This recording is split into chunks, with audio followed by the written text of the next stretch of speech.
What's going on, everybody? Welcome back to my channel. My name is Ricky Somborn, and today we're going to learn how to play Love Story by Taylor Swift on the good old uke.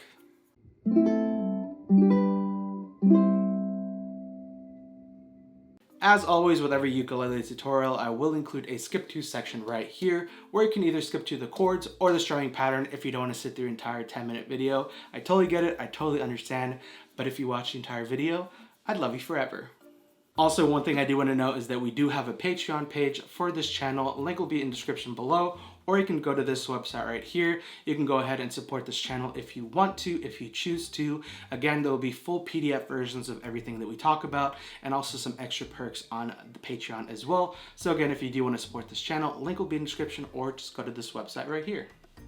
Alright, so let's learn these chords that we need for this song. As always, I will have a visual representation of where you need to put your fingers on the uke for each chord. I feel like it just helps a lot when you can visually see and then have me also talk you through it. So with that being said, let's go ahead and learn the first chord, which is the A chord. And how we're going to play this one is you're going to take your pointer finger and you're going to place your pointer finger on the 3rd string, 1st fret. And then you're going to take your middle finger and you're going to place your middle finger on the 4th string, 2nd fret, and it should sound like this.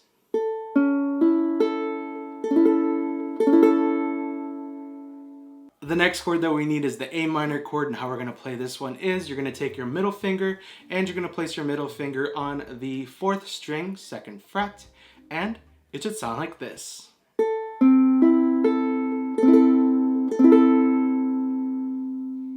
The next chord that we need is the B minor chord, and how we're going to play this one is you're going to take your pointer finger and you're going to go over all 4 strings on the 2nd fret.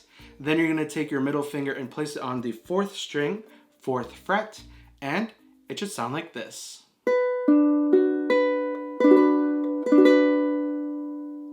The next chord that we need is the C chord, and how we're going to play this one is you're going to take your ring finger and you're going to place your ring finger on the 1st string, 3rd fret, and it should sound like this.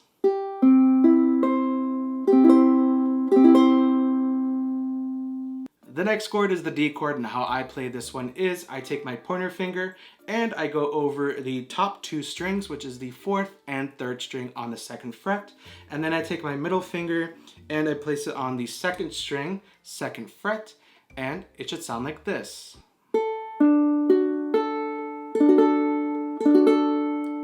And if you want to play that more the traditional way, you can take your pointer finger, place it on the 4th string, 2nd fret, take your middle finger, place it on the 3rd string, 2nd fret, and then place your ring finger on the 2nd string, 2nd fret, and it should sound exactly the same. It's all about preference for you if you want to do it the first way or this way, which is the more traditional way, and it should sound exactly the same.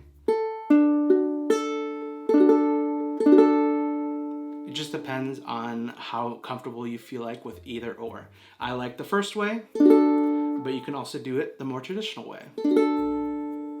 The next chord that we need is the F chord, and how we're going to play this one is you're going to take your pointer finger and you're going to place your pointer finger on the 2nd string, 1st fret, and then you're going to take your middle finger and place it on the 4th string, 2nd fret, and it should sound like this.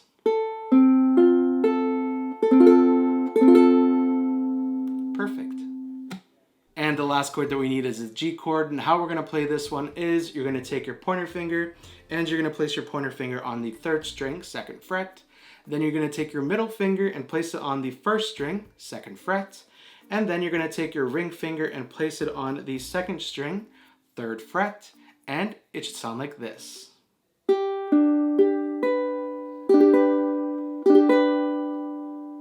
Awesome.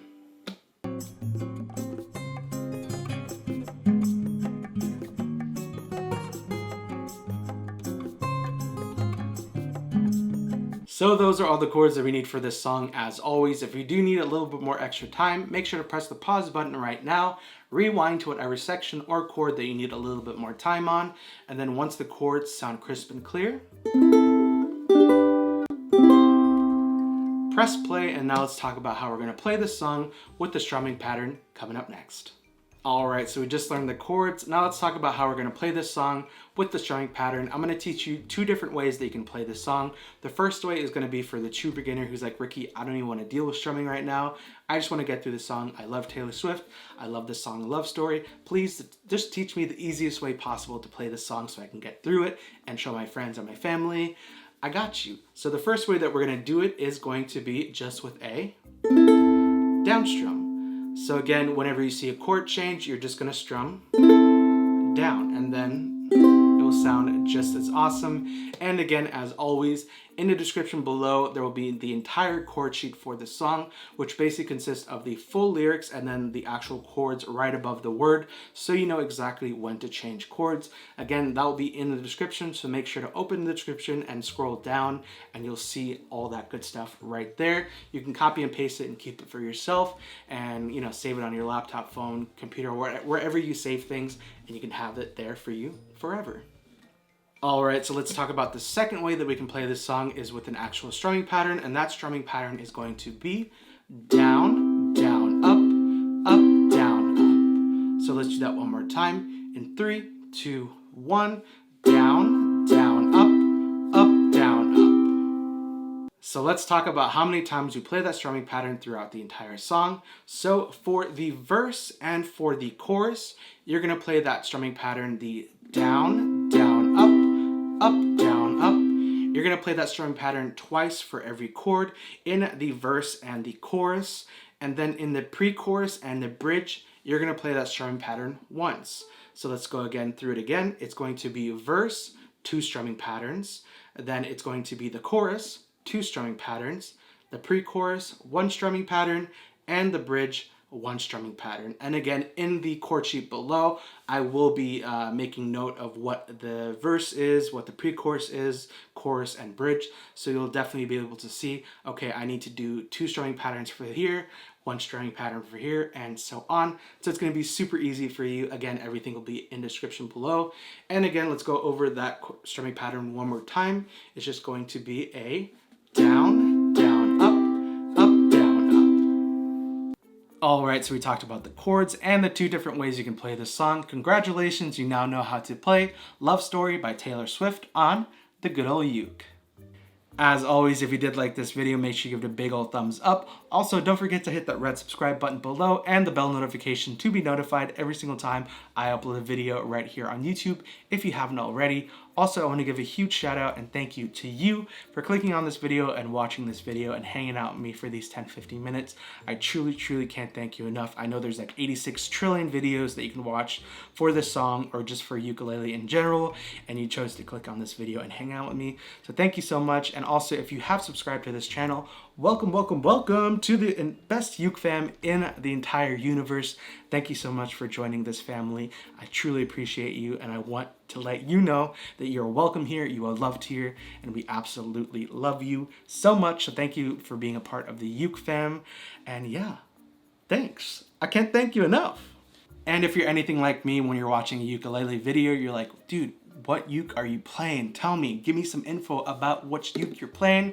I got you. This is the Enya ukulele. This is a concert-sized uke, and I'll show you a little up close. It has some fun details, it has stars on the fretboard, and a really cool design around the sound hole. And one of the things that really attracted me to this uke is the color of this uke. Look at that. Oh my God, it's absolutely amazing. If you do want to get this uke, I will leave an Amazon link in the description below where you can get this. This is where I got it. It is $75 and it comes with obviously the uke. It comes with a really great gig bag, a tuner, strings, a capo, a bunch of things for $75. And it's a concert uke, a really nice quality uke. This is definitely for a beginner who somebody wants a concert size and they want to just practice on it. This will be your best friend. Again, Enyas make amazing ukes and they're also super affordable. So again, here's the logo on the headstock, and this color, literally whenever I play this uke and people are like, dude, that color is amazing, I totally agree. Again, a link will be in the description below for this uke if you want to be uke twins, and let's play the same uke. That'd be really awesome if you're practicing and watching and we're playing the same uke. I'd be like, dude, we're uke twins. Also, another really exciting thing is that we do have merch for this channel. If you do want to get some, it'll be linked in the description below. It'll be at the top of the description. We have the official Uke Fam merch, and also this week we just launched the official Potato Squad merch, which is a really fun design with a potato and our logo on the potato. It's really cool. Definitely go check it out. We just launched it this week. So thank you so much to everybody who supported and gotten some merch. If you do get merch and you want to like share it with the entire Uke Fam, you can tag me in your posts or your stories on Instagram. My Instagram is just at Ricky Somborn. Make sure to tag me in your post or your stories wearing the merch, and I will share it out to all 56,000 Instagram family members. I can't believe we're at 56,000. So thank you so much to everybody who's joined on Instagram, who has bought some merch, who is a part of the official Uke Fam and Potato Squad. I can't thank you enough. Thank you so much for all the support. As always, thank you so much for watching this video. I truly can't thank you enough for watching this video, clicking on this video, and just being so supportive on this channel. We have grown so much this year, and I couldn't do it without you and your help with watching and liking and commenting on these videos. So, with that being said, thank you so much for watching this video. Yeah, I'll see you in my next video. Make sure to leave some comments below of any song recommendations or tutorials, or just videos in general you want to see on this channel. Leave them in the comments below, or just send me a DM on Instagram. Let me know where you're from, what video you came from, and if you have any questions or concerns or whatever about ukes, let me know either in the comments or in a DM on Instagram. Thank you so much for watching. I'll see you in my next video. Bye.